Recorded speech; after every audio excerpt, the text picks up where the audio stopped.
Mon nom est Michel Therrien, chroniqueur au magazine Sentier Chasse et Pêche. Aujourd'hui, j'aimerais ça en lien avec l'Arctique.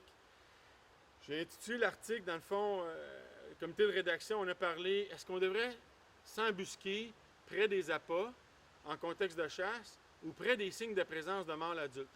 Mon expérience en tant que guide, surtout dans des forêts comme ici, c'est le type de forêt que j'exploite. Je suis habitué de guider dans des grandes forêts assez matures qui offrent une diversité d'âge au niveau de la repousse arbustive.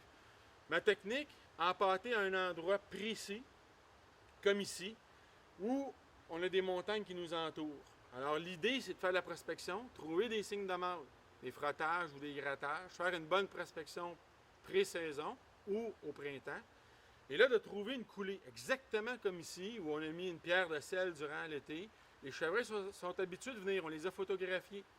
Et là, il s'est créé des réseaux de sentiers, des mâles, des femelles, etc.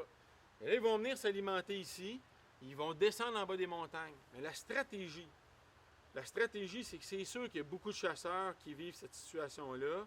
Ils ont beaucoup de mâles adultes de nuit. Ils observent sur les caméras des comportements nocturnes. Alors souvent, ce qui se passe, les femelles viennent soit tôt, soit tard en journée, ils regardent en forêt. Durant la période entourant le rut, les mâles les observent. Et souvent, surtout quand le site d'appâtage est ouvert, surtout là où il y a une grosse pression de chasse, les mâles adultes sont habitués.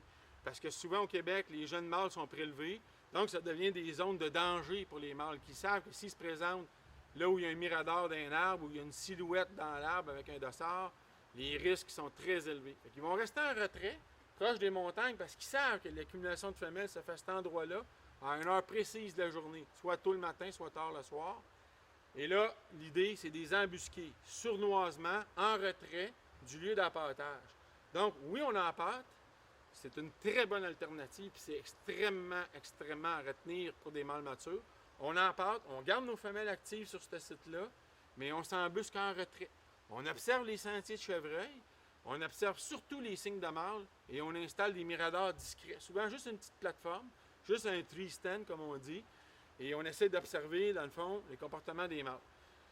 Dans les dernières années, c'est un peu comme ça que je guide, que je favorise mes chasses. On voit moins de chevreuils que si on était aux appâts, mais on voit des chevreuils de trophée. On observe ceux qu'on veut prélever, et non une quantité importante de chevreuils jeunes, juvéniles, des mâles, des petits bocs ou des femelles avec des veaux. Donc, à retenir, on poursuit l'appâtage, mais on exploite tout le corridor entourant ce site-là, là où les femelles vont uriner, là où les femelles vont passer, et souvent là où les mâles vont se sentir en sécurité.